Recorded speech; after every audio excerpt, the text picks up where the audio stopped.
Hello my dear student. तो जैसा कि आप लोग जानते हैं कि हम प्रीवियस ईयर यानी कि 2024 का क्वेश्चन का सॉल्यूशन दे रहे हैं और ये मेरा तीसरा वीडियो होगा। 2 बार एक 10 क्वेश्चन, फिर दूसरा वीडियो 20 क्वेश्चन का आप लोग के YouTube सनराइज क्लासेस पे अपलोड है, आप देख सकते हैं। और ये तीसरा 2024 का क्वेश्चन का तीसरा हल इसमें हम करने जा रहे हैं। तो आप लोग देखिए और एग्जाम में ये सारे वीडियो आपके लिए बहुत बहुत महत्वपूर्ण होने वाला है। तो इसे देखना समझना है और इस तरीके के क्वेश्चन को एग्जाम में बनाना है, छोड़ना नहीं। आइए देखते हैं। क्या है, एक मीनार के पाद बिंदु से एक भवन के शिखर का उन्नयन कोण 30 डिग्री है और भवन के पाद बिंदु से मीनार के शिखर का उन्नयन कोण 60 डिग्री है और मीनार की ऊंचाई दे रखा है, भवन की ऊंचाई पूछा है। तो हम सबसे पहले फिगर, क्योंकि इस सवाल के लिए फिगर सबसे इंपॉर्टेंट रखता है, तो फिगर बनाएंगे पर। तो मान लिया जाए कि एक मीनार है PQ और एक इधर भवन है AB। बोला है क्या कि मीनार के पाद से, पाद मतलब नीचे होता है, यानी निचला बिंदु जो होता है उसको हम पाद बोलते हैं। तो मीनार के जो पाद हुआ, ये वाला नीचे वाला बिंदु हुआ, तो मीनार के पाद से पूछा भवन के शिखर का उन्नयन कोण, यानी कि यहां से अगर बात करते हैं तो जो उन्नयन कोण बन रहा है वो 30 डिग्री का बन रहा है। कितना डिग्री का बन रहा है? 30 डिग्री का बन रहा है। अब आगे क्या होगा, भवन के पाद से, तो भवन का जो पाद होगा नीचे वाला, शीर्ष ऊपर वाला होता है, पाद नीचे वाला। तो यहां से अगर बात करते हैं मीनार के शीर्ष से अगर, तो ये जो एंगल बन रहा है वो 60 डिग्री का बन रहा है। तो यहां मीनार की ऊंचाई भी दिया गया, तो समझे मीनार की ऊंचाई दे दिया 50 मीटर। तो ना तो हमें पता है इसका पाद बिंदु का जो दूरी है वो नहीं पता है, तो इसको हम x मान लेंगे। और ये भी ऊंचाई यानी कि जो हमारा भवन है, भवन की ऊंचाई ज्ञात करने के लिए बोला है, तो इसको भी हम h ही लिखते हैं। तो अब हम लिखते हैं, माना कि मीनार AB तथा भवन, मीनार क्या है PQ है, लिखेंगे PQ तथा भवन AB है। अब PQ की अगर बात करते हैं तब PQ का दूरी दिया हुआ है 50 मीटर और मान लेते हैं AB क्या हो जाएगा, AB हो जाएगा h और QB यानी कि जो दोनों का पाद है उसको हमने x मान रखा है, यानी कि QB का मान x हो गया। तो अगर हम बात करते हैं कि ये दो तरह का ट्रायंगल बन चुका है, यानी त्रिभुज, और वो भी जो त्रिभुज बना है वो कहीं ना कहीं राइट एंगल ट्रायंगल है, यानी कि समकोण त्रिभुज है। और समकोण त्रिभुज कौन सा बना है, तो लिखेंगे त्रिभुज PQB। PQB में अगर PQB की बात करते हैं तो इसमें हमारा लंब दे रखा है और ये आधार भी ये दिया हुआ है।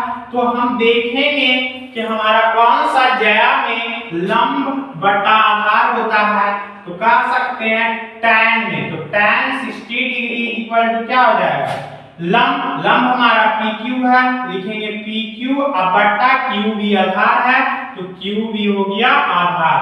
tan 60 का जो मान आता है वो आता है √3, तो लिखेंगे √3 बराबर PQ का मान है 50 मीटर और जो QB की बात करते हैं तो x, यानी कि यहां से अगर बात करते हैं तो x का जो वैल्यू आया, x बराबर आया 50 मीटर बट्टा √3, ये समीकरण हुआ। अब आगे चलते हैं दूसरा त्रिभुज ABQ में। पुनः ट्रायंगल ए बी क्यू में चलते हैं।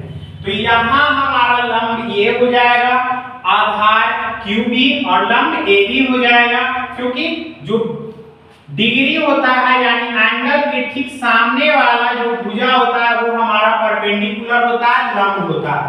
तो अगर बात करते हैं यहाँ tan 30 डिग्री की ओर चलते हैं तो हो जाएगा ए बी बट्टा में क्यू बी, और tan 30 डिग्री का मान होता है 1/√3, ए बी का मान h हो गया। और बात करते हैं x की यानी QB की, तो इसका मान x हो जाएगा। अब यहां से x का वैल्यू निकालते हैं तो कह सकते हैं हो जाएगा h × √3 हो जाएगा। अब दोनों जो मान आया है x का ही आया है, तो समीकरण 1 और समीकरण 2 को हम जब इक्वल करेंगे, क्योंकि LHS बराबर है तो RHS भी बराबर होता है, तो समीकरण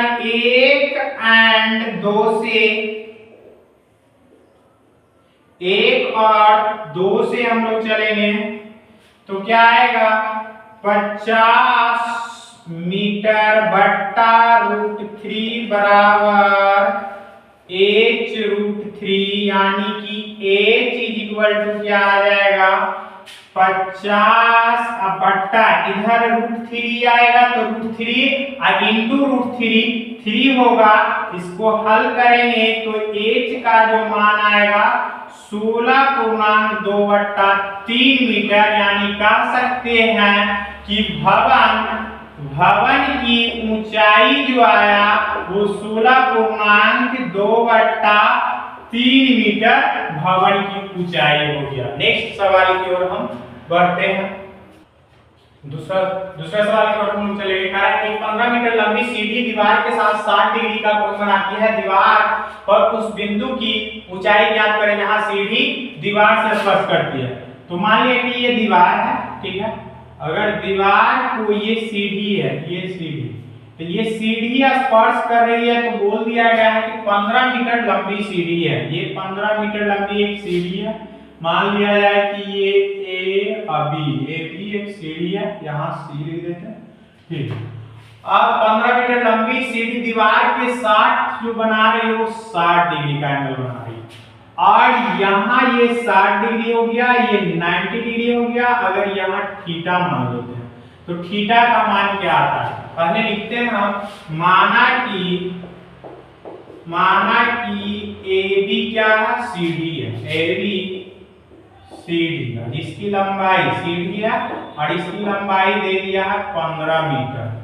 तो ए बी सीढ़ी है और उसकी लंबाई भी दे दिया है। तो यहाँ पे हम देख रहे हैं त्रिभुज बन गया ए सी बी। चलेंगे त्रिभुज ए सी बी में हम लोग चलते हैं।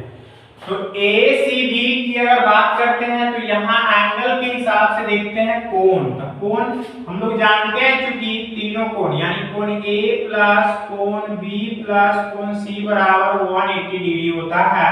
तो यहाँ कोण ए का मान 60 डिग्री है, कोण बी थीटा है, प्लस कोण सी का जो मान है वो 90 डिग्री है, 180। अगर यहाँ थीटा का मान निकालते हैं तो हमारा थीटा जो आएगा 180 डिग्री या माइनस ये हो जाएगा 9 6 15 यानी 150 डिग्री, यानी थीटा का वैल्यू हमारा आ गया 30 degree. Theta equal to 30 degree, यानी यहाँ जो वैल्यू आया 30 डिग्री आ गया। अब बात करते हैं कि ये 30 आ गया, ये वाला हमको दे दिया हुआ है और ये निकालना है। यानी बोल दिया है कि जहां सीधी दीवार से स्पर्श करती है, यानी कि ये सीधी दीवार से स्पर्श करे, यानी AC का मान पूछा है। AC हमको ज्ञात करना है, AC बराबर वाट। तो AC यानी AC हमारा थीटा के ठीक सामने वाला ये क्या हो गया, परपेंडिकुलर हो गया, और ये हमारा हो गया हाइपोटेनस हो गया, और ये हो गया हमारा बेस हो गया, क्योंकि 90 डिग्री के ठीक सामने वाला हाइपोटेनस होता है और थीटा के ठीक सामने वाला जो भुजा होता है, साइड होता है, वो परपेंडिकुलर होता है। तो अब हमें हाइपोटेनस और परपेंडिकुलर में संबंध अगर बताते हैं तो साइन में चलेंगे। तो साइन 30 डिग्री, तो साइन 30 डिग्री बराबर क्या हो जाता है, AB यानी कि हो जाएगा यहां से हो जाएगा p बट्टा होता है b, नहीं तो p बट्टा b, p बट्टा ab, यानी कि कह सकते हैं ac अब बट्टा h जो हमारा हाइपोटेनस है वो क्या हो जाएगा ab हो जाएगा। तो sin 30 का जो वैल्यू होता है 1/2 होता है और ac का जो मान है वो है हमारा नहीं दिया है, तो मान लेते हैं कुछ भी ऊंचाई इसी को ज्ञात करना है। अगर परपेंडिकुलर है तो p ही मान सकते हैं या x या ac लिखते हैं। तो ac बट्टा में हमारा ये हो जाएगा कितना 15 मीटर। अब यहां से हम ac का अगर वैल्यू निकालते हैं तो ac बराबर जो होगा हमारा ये हो जाएगा 15/2 मीटर, यानी कि 2 से अगर काटते हैं डिवाइड करते हैं तो इसलिए AC का जो मान आएगा 7.5 मीटर आएगा और यही हमारा क्या हो जाएगा सीढ़ी, यानी सीढ़ी से जो दीवार लगा हुआ है उसका ऊंचाई हो जाएगा। बाकी नेक्स्ट सवाल की ओर हम लोग चलते हैं। ठीक है, अगला सवाल की ओर हम लोग बढ़ेंगे। लिखा हुआ ट्रिगो से ये सवाल है, करा 4 tan square 45 degree plus cos square 30 degree minus sin square 60 degree का मान क्या होगा। तो सबका मान आप लोग जानते हैं, मान सारणी से देख करके, या मान सारणी आप लोगों को नहीं पता है तो उसको आप लोग याद कर लीजिए और मान सारणी का ही यहां वैल्यू पुट करना है। जैसे कि अगर दिया हुआ 4 तो tan स्क्वायर 45, यानी tan 45 का जो मान होता है 1 होता है, तो 1 का होल स्क्वायर कर देंगे।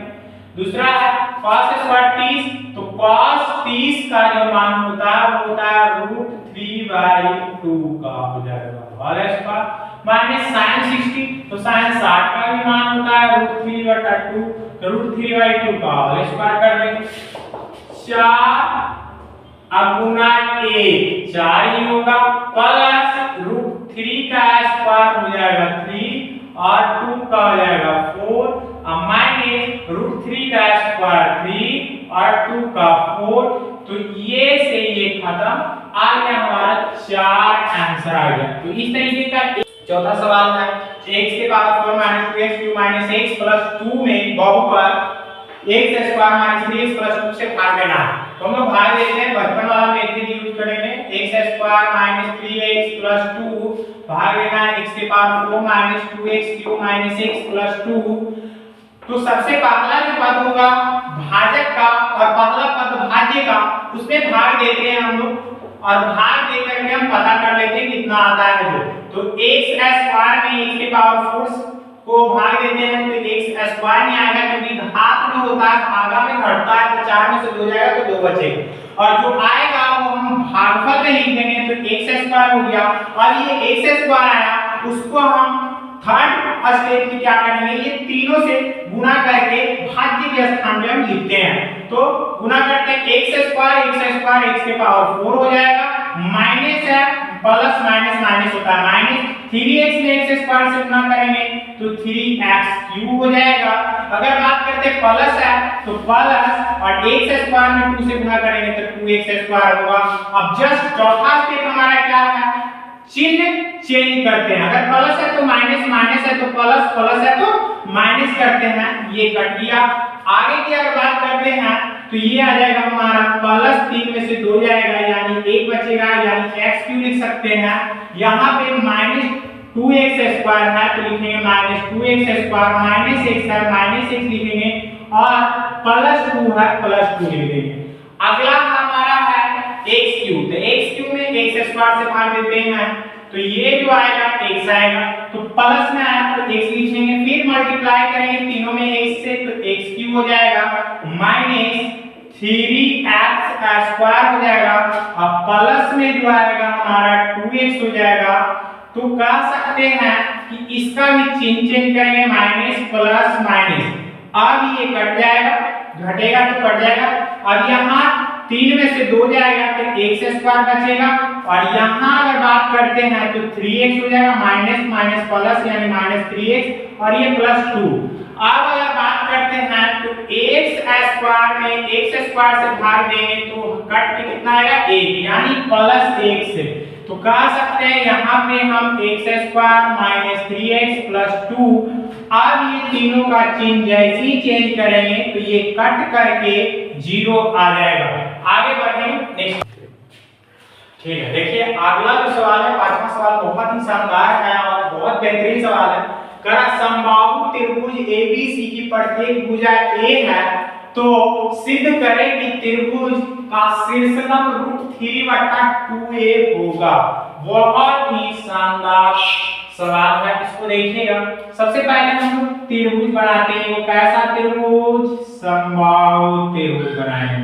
और समबाहु त्रिभुज का बात किया जाए तो हम लोग जानते हैं कि वह त्रिभुज जिसके तीनों भुजा आपस में समान हो, यानी तीनों भुजाओं का मान बराबर हो और प्रत्येक कोण का माप 60 डिग्री हो, उसे ही समबाहु त्रिभुज कहते हैं।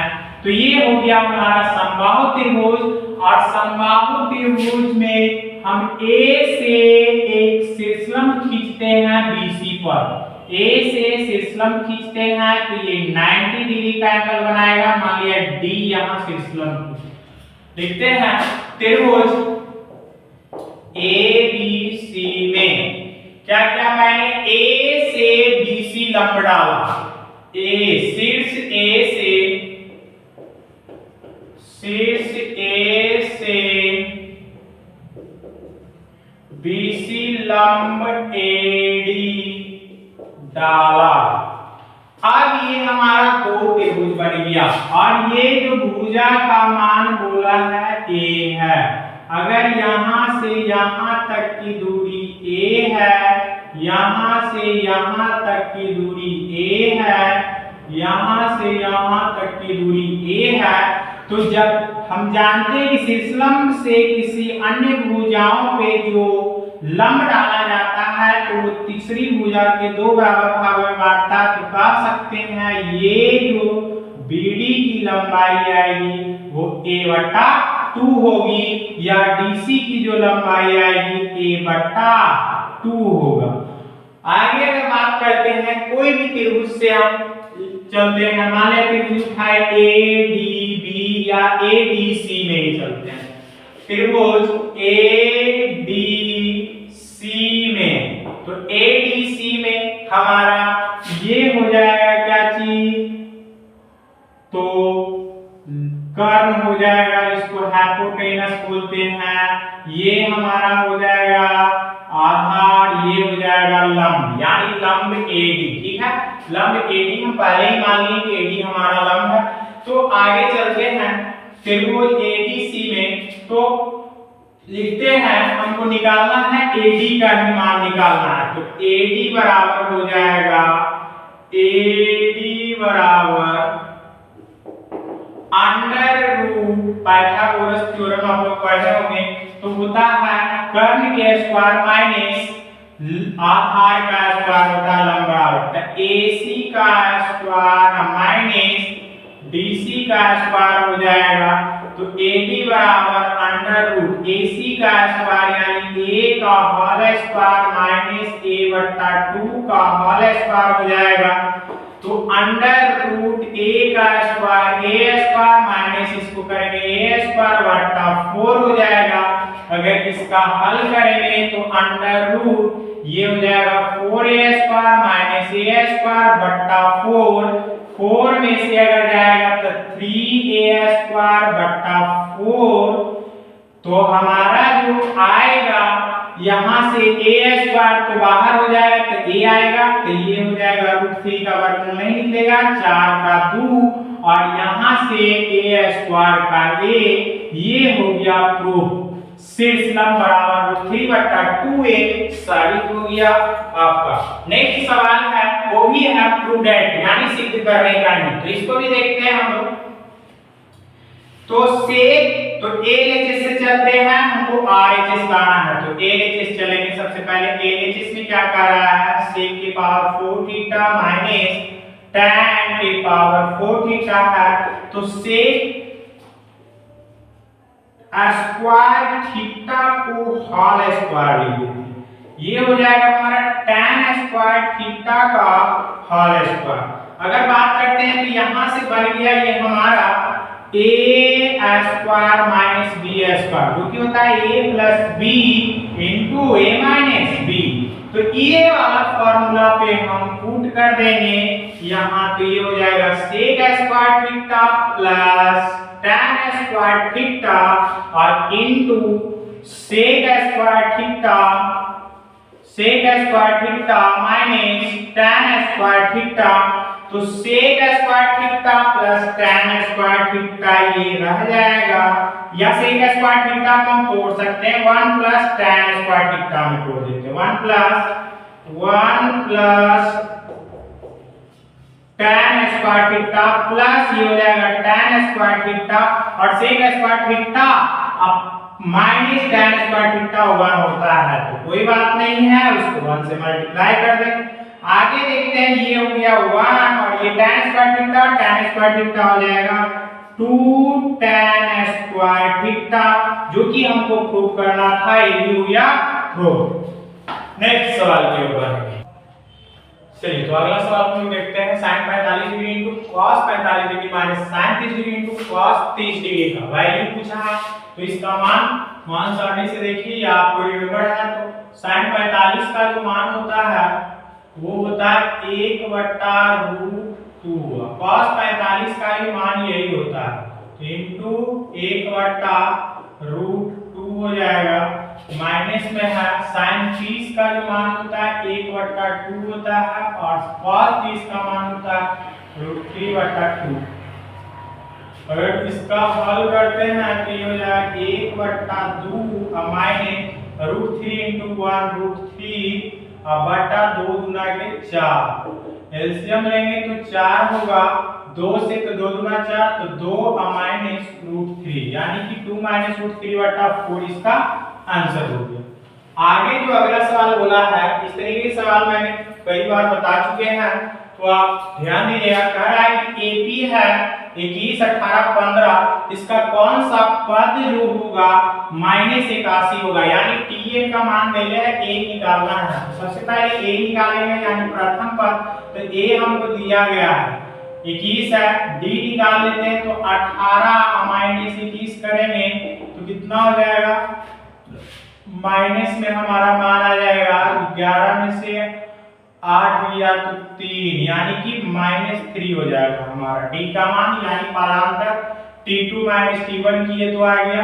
अब हम लिखेंगे T n बराबर जो फॉर्मूला होता है a + n - 1 × d होता है, Tn का जो मान दिया हुआ है -81 दिया हुआ है, a का मान 21 + n - 1 × d का मान -3 है। अब इसको इसमें से घटा देंगे तो कह सकते हैं इधर लाएंगे, या इसको हम काटते हैं, ये माइनस से तो ये खत्म हो गया, ये 3 से अगर बात करते हैं काटा जाए इसको तो 3 से 27 दिया 81, 27 दिया 81 कट लिया, हमारा जो मान आया 21 + n -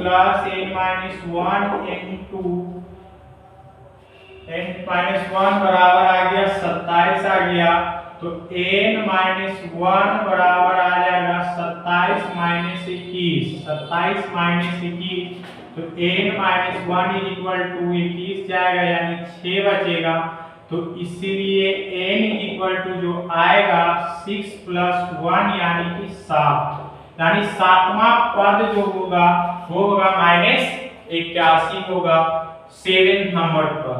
अगला है द्विघात समीकरण x² - 2√2x + 1 बराबर 0, तो इसका मूल ज्ञात करना है। मूल बराबर हम लोग जानते हैं क्या होता है, x का मान फॉर्मूला हम लोग जानते हैं -b ± √b² - 4ac होता है, अब बटा 2a। तो यहाँ हमको पता करना है कि a कौन है, b कौन है, c कौन है, तो a बराबर x² का गुणांक ना कुछ तो 1 है, b बराबर x का गुणांक है -2√2 और c की बात करते हैं तो 1 है यहाँ c का मान जो कांस्टेंट होता है।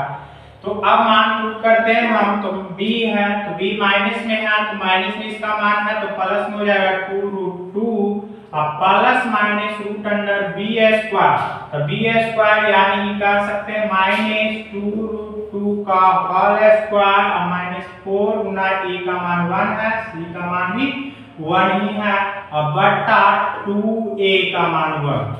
इसका अगर हल करते हैं तो आ जाएगा 2√2 प्लस माइनस रूट अंडर ये हो जाएगा क्या 2 के स्क्वायर 4 और 4√2 का 2 तो 4 गुना के कितना हो जाएगा 8 हो जाएगा, 4 और 4 गुना के 8 माइनस यहाँ पे 4 करेंगे बचेगा हमारा बट्टा 2। इसको अगर हल करते हैं तो ये हो जाएगा कितना 2√2 प्लस माइनस यहाँ से रूट में 4 हो जाएगा बट्टा 2 2√2 प्लस माइनस रूट निकलेगा 4 का वर्गमूल 2 होता है तो 2 और बट्टा 2 यानी कि कह सकते हैं 2 अगर कॉमन ले लेते हैं तो हो जाएगा 2 इंटू √2 प्लस माइनस 1 अब बट्टा में 2 2 से 2 खत्म हो गया यानी x का जो वैल्यू आया एक बार √2 प्लस में 1 और a को जो